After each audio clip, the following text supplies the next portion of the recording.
It's a very good question. I actually had an email about this earlier today, and now I have this question. So if a parent doesn't agree to a new IEP plan, that's what I'm going to assume that means, a new plan, does the school have the right to say we will proceed even without your signature? Okay, number one, you need to check your state rules because some states do have a provision in there to where you can sit there and think about it and go back to the team. Others, whether you sign or not doesn't mean anything. It just because you gotta remember that the entire purpose of the IEP team is to reach consensus. Consensus is that everybody agrees. Okay. Now, what happens if you don't agree? That's what we're talking about here. Now, your signature as an IEP team member in some states, it means something, but in the majority of states, well, let me say it this way. Your signature on the IEP itself, it does mean something, okay? But what it typically means when it comes to the law is that you attended and participated in the development of the IEP. In most states, that's what it means, is that you were there. You did participate. Doesn't mean you agree, didn't mean you disagree. It just means you participated in the development of the IEP. Now, that's why you need to sort of check your state rules on that, and then you can move forward. But at the end of the day, though, even in those states where signing means something a little bit different, it doesn't stop that IEP from moving forward necessarily. Okay, because at that point, the entire goal, like I said, is consensus. Everybody agrees. But what if consensus isn't reached? Okay, and consensus by and large isn't going to be reached on the parent side because the school system controls the documentation. They're the ones that control your child's education record. They're the ones that have access to the special education program to where your IEP is developed. All right, so it's 99% of the time, because the school controls the record, is that it's the parent that is disagreeing with what's being put inside of the IEP. All right, and so that's where the consensus isn't going to be reached. It's more on the parent contribution side, or what they do not agree with regards to what the school system side is wanting to put inside the IEP, or change in placement, or eligibility category. I mean, there's a plethora of reasons why there wouldn't be consensus on the IEP team.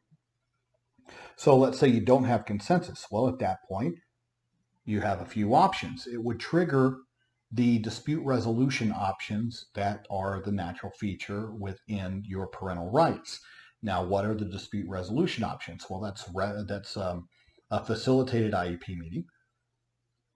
That could just be convening another IEP meeting when more information comes about. Mediation, which the state will provide a mediator specifically trained in this area and paid for by the state for both the parties. And the other one is due process, which is the area that I work under. I work under due process and under mediation, those two. Will we participate in facilitated meetings? Yeah, sometimes. It depends. It depends on the client. It depends on the need. We'll make that on a case-by-case basis. The other one is a state complaint. In most situations, the state complaints aren't the direction to go. That's more procedural type of determinations, whether or not the school system followed the rules, like had the proper number of people at your meeting, those kind of things. But if you're at a point to where you're talking about the nuts and bolts, the substance of what's in your IEP, or the service amounts, placement decisions, those kind of things, those would be the substance. That's the bread and butter. That's the meat of the IEP. Those are called substantive issues. Not really something that the State Department, your State Department of Education would necessarily, I'm not saying they can't make those determinations. Would I trust them to make those determinations? No, because we start tripping into questions of law and questions of fact. And that's not really their area of expertise, being that most of the people making these determinations on state complaints work for, it's sort of like the movie Aliens. Okay, if you've seen it with Sigourney Weaver, all the schools are the little baby aliens. And then there's going to be a big mama alien. And the big mama alien is your state Department of Education in your individual state. And your state Department of Education within your state are full of the people that came from baby alien world out there. Okay, they're now working for the mothership. So don't be shocked if their perspective and their viewpoint, and then everybody that they know out there in director land happens to be their colleagues and the people that they came up with in, education world. So I don't expect zebras to change their stripes. Okay. And I'm not saying that they're wrong. I'm saying that they have a different perspective. They look at this stuff in a different way than parents would, or that a way that I can present it as an attorney.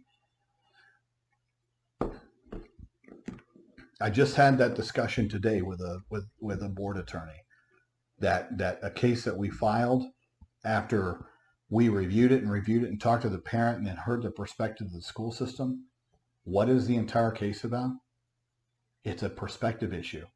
It's an absolute failure to communicate properly. The parent was thinking that this was going on, and the school thought this was going on. And they both absolutely, even though they were in meeting after meeting, communication, there's piles of emails. It was a least restrictive environment issue. And both of them were saying completely opposite things, but their interpretation, I mean, sometimes I scratch my head as to how that's even possible, because this has gone on for the whole school year. But it is possible.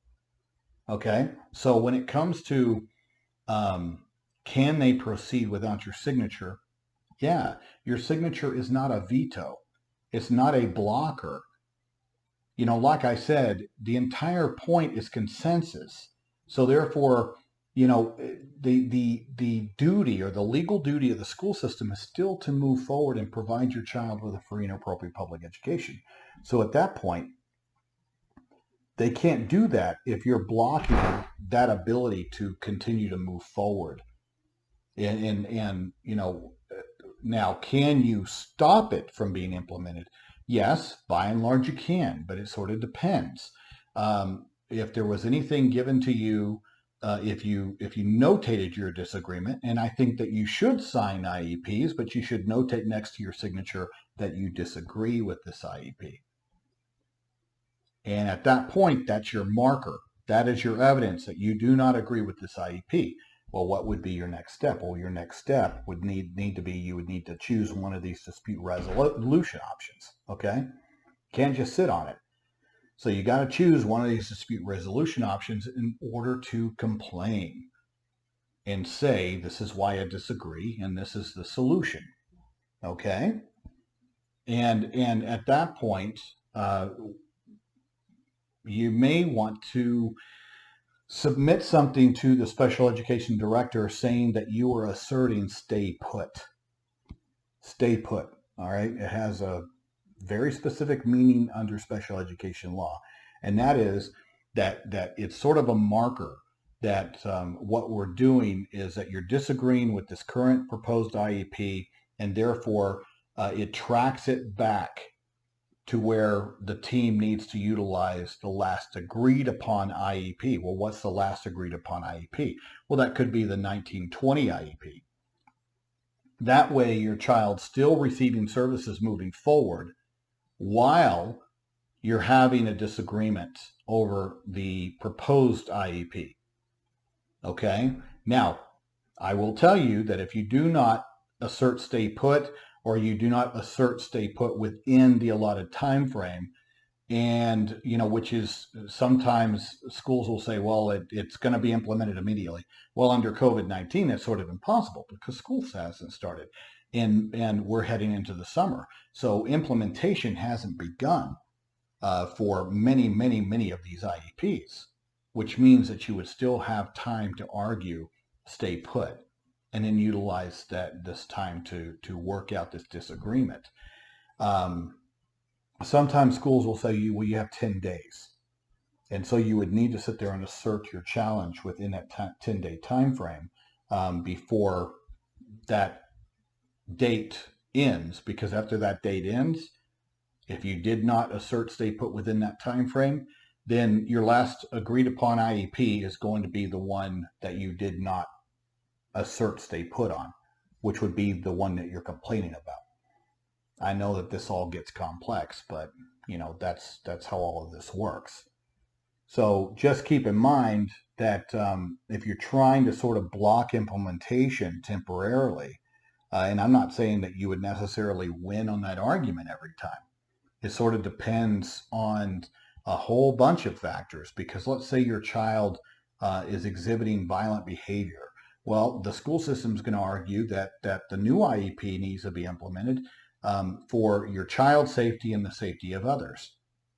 And therefore, this alternative placement that the parent's disagreeing with needs to be the temporary or the stay put IEP. And I've seen that happen over and over again. But you don't know whether you assert it. And then at that point, an administrative law judge or a hearing officer would make that determination on which is going to be the temporary stay put IEP until you work out that disagreement. But also the reason that IEP would move forward even though you disagree with it is, like I said, the school system has an ongoing legal duty to provide your child with a FAPE. And you cannot impede that, because this is how much of a legal duty you have. 0. It's all on the school system. So you can't be a blocker and impede the school system's legal duty to provide your child a FAPE. You may not agree with how they're doing it, but that's why these legal mechanisms exist, for you to challenge it. And that's where a lot of parents are like, well, I've been unhappy for years, James. Well, yeah, I know you have. But understand that in legal world, if you have not asserted your due process rights, requested mediation, and those other dispute resolution formats, but yet you've been unhappy for years, but yet you've never triggered any of those, in legal world, the first time you do it is going to be the first time it's acknowledged and recognized. And, that's why I tell parents, I understand you didn't know that I existed before. You didn't know you had these opportunities, or you were scared to make this challenge because it's government, even though you guys need to stop being afraid of government, guys. Please, for the love of God, stop being afraid of government. That's what it's banking on. But, you remember that Looney Tunes cartoon, every time they were on Mars, you had, the big hairy with big red tennis shoes. And then, when Bugs Bunny finally, got hair clippers, there wasn't anything there. Guys, that's government, okay? It looks scary and it barks a lot. But guys, I fight it all day long. And we're very successful at it. So there's nothing to be afraid of. This is your child, and these are your rights. You got to assert them. Okay? Otherwise, why have them? Why even go to these meetings if you're going to sit there and let these people run roughshod over you? Okay? I mean, that's the entire point of having these rights. You've got to exercise them, or they atrophy. You wouldn't be on this page if you weren't interested in becoming either a better administrator, a better teacher, or a better parent for your child. Okay?